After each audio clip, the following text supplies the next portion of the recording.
Hey y'all, I'm back. It's been a while. I've been doing a lot of adulting, but have still been keeping up with what's been happening in my favorite fighting games. And I've been meaning to get on here and really talk to you guys about it. And this announcement kind of just made me get my ish together and kind of give my opinion about what is happening, particularly with Tekken 8.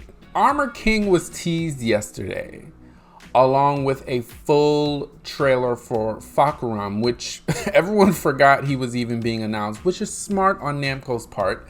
But I will get to that. Follow me here. This model that they've been running with, giving us DLC characters that were already DLC in the previous entry of this game, I don't know if I like it. Like, when Anna was announced, because I'm incredibly biased, I gave Namco the benefit of the doubt. I was like, you know what? Anna's an incredibly popular character. It just makes sense to sell her to the masses again. But I made that statement not expecting Namco to do that with a handful of other characters. Specifically not with characters who we already paid for. I think this is setting a really bad precedence. Like, I just don't think this is the way to go when selling content for fighting games. I just don't think this is good. I don't think this is good. I don't think this is fair. It's odd.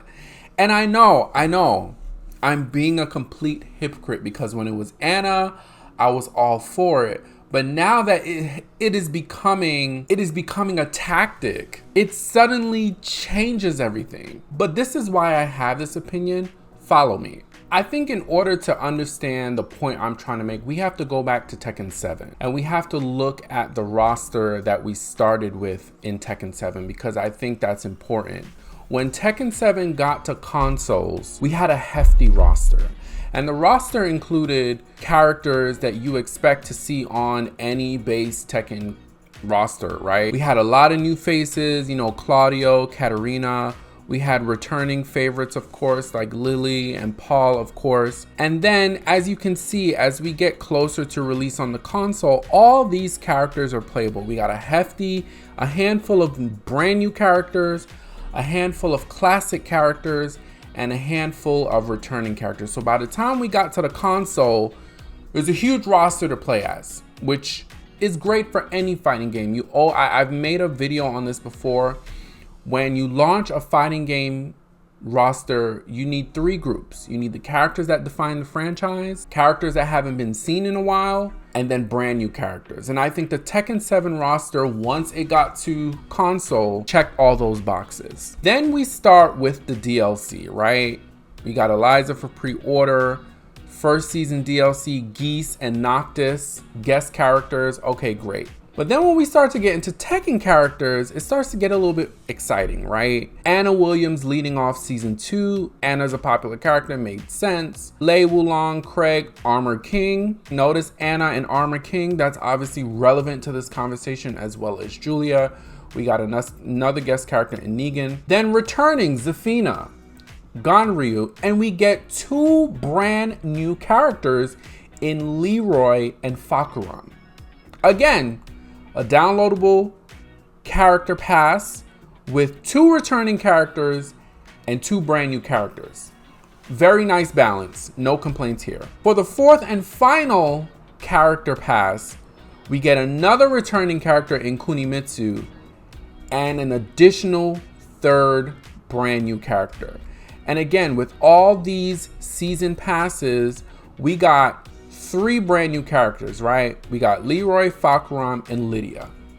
Brand new characters. Keep that in mind because that's very relevant to the discussion we're about to launch into. So that's Tekken 7. That's where we started. Now we move to Tekken 8.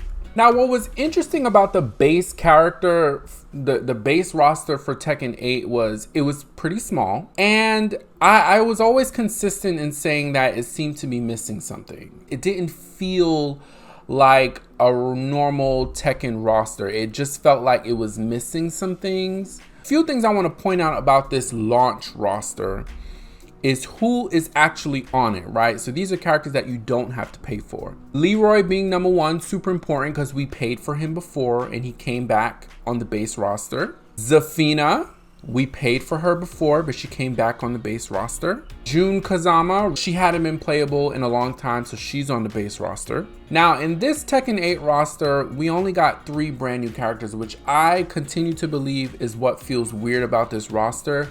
Historically, Tekken always introduces a handful of new characters in every entry in the series, but for whatever reason, for this one, we only got 3 characters, which is what set this one apart. These 3 characters were not enough to really make this roster feel special. And of course, I'm talking about Azucena, Victor, and Reina. So this is the roster that launched, okay? This is the roster that launched. Again, pretty small, not very special, definitely missing fan favorites. But this is what we got when we launched the game. Okay, enter Season 1. Season 1, or Year 1 Pass for Tekken 8. Was very confusing. They tried to hit as many marks as they could, but the one thing that threw this entire thing off was Lydia. As I pointed out, Lydia was DLC in Tekken 7, so then to have to pay for her again in Tekken 8, it was confusing. You know, I continue to believe that she should have been on the base roster. I feel like that should just be a rule. You know, if the character was DLC in the previous game, take them off the roster or make them free for the next game. And by free, I mean on the base roster. Leroy made it to the base roster of Tekken 8, but we had to pay for Lydia. I never understood that, but fine. Eddie as DLC totally made sense. He was on the base roster for Tekken 7, fine.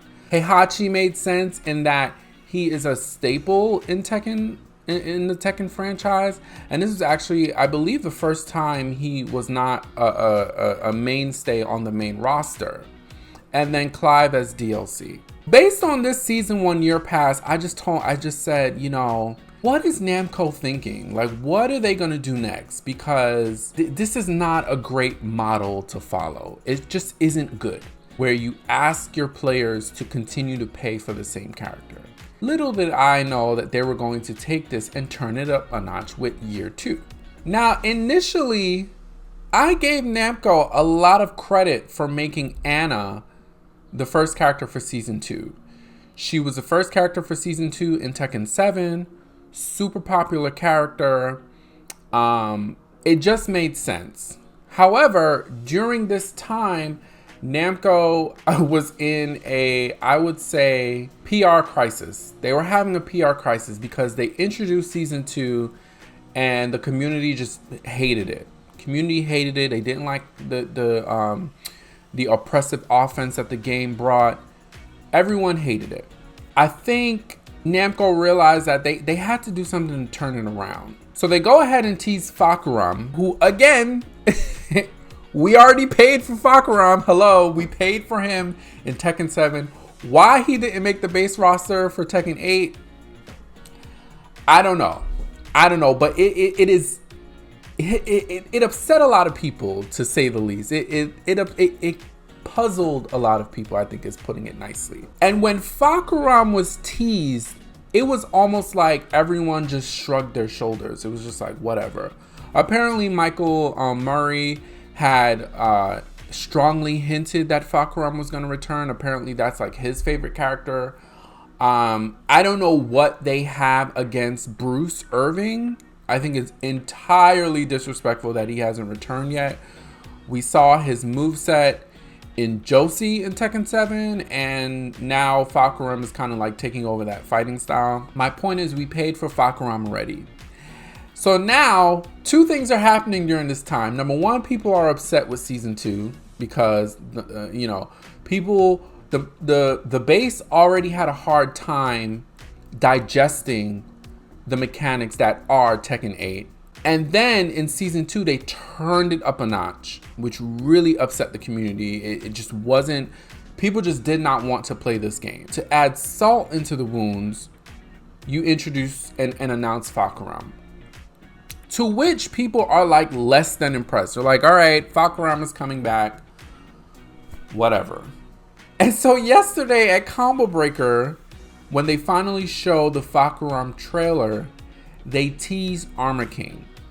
Now, there are so many layers to the Armor King tease. There's so many layers to it. Number one, this is a publicity stunt, okay?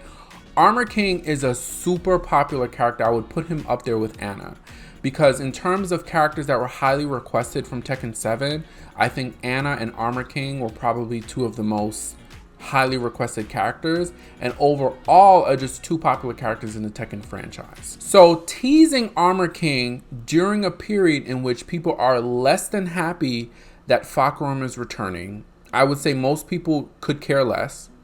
And number two, there's still a lot of heartburn around season 2 of Tekken 8.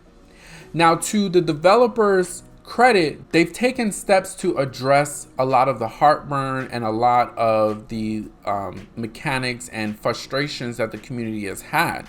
So I don't want to make it seem like they weren't doing anything and they just released Armor King, did the Armor King tease to kind of get people excited about the game again. But part of teasing Armor King was to do just that, to kind of get people excited, get people to want to return to this game. So I think the Armor King tease was smart, right? From a marketing perspective, it was smart. People wanted this character, and now he's coming later in the year. However, I don't see how you can look at this season 2 pass as a player and not be annoyed. And not be annoyed by this season 2 pass. And quite frankly, a brand new character does not help. Brand new character doesn't help this, because now you're looking at a character pass, right, that is coming with 4 characters, right? And 3 out of the 4 characters we paid for in Tekken 7. I don't think you can look at that and think that that's okay. And I don't understand why this path was taken. I mean, I guess to make money, okay, fine. We live in a microtransaction world. We live in a subscription-based world. Consumers are being nickel and dimed everywhere. And I get that that's a part of this. Like, the fighting game scene is not immune to this. But this combination is a little offensive. Like, I don't care how popular the characters are. And mind you, my favorite character is here. Okay, she's here. And so I would trade Anna Williams for a different combination of season 2. I would give up Anna Williams to have this look different, because I just think it's fundamentally unfair that we are paying for 3 out of 4 of these characters again. I just think this isn't right. I just don't think this is right. How is this okay? You know what I mean? And I am sounding like a total hypocrite. I'm a total hypocrite because, like I said in some of my previous content, I understand a lot of the decisions. Selling us Anna is smart. It's going to generate revenue. Selling us Armor King is smart. It's going to generate a lot of revenue. But like this, I don't know. I think what would have made this better is perhaps maybe split these 3 characters up. If this pack had 3 returning characters, 2 of which are from Tekken 7, like a Bob or a Katarina, plus an Anna that we already paid for, plus a new character, I think that that's fair. Because then when you think about it, you're not paying for the same characters in consecutive games. My issue is not paying for the characters. My issue is paying for them consecutively. And some of you may not understand that, right? I love this game. I use my hard-earned money to support the games that I like. I like Tekken. I'm going to buy the characters. But this is a step too far. This is too much. This is too much. 3 characters in the same season pass that I paid for in Tekken 7. I don't know if that's right. Like, is it just me? And we know that this new character that's coming It's not going to be enough to save this. New characters in Tekken, they are hit or misses. And I continue to believe that it is a risk to introduce new characters as DLC, especially for a game like Tekken.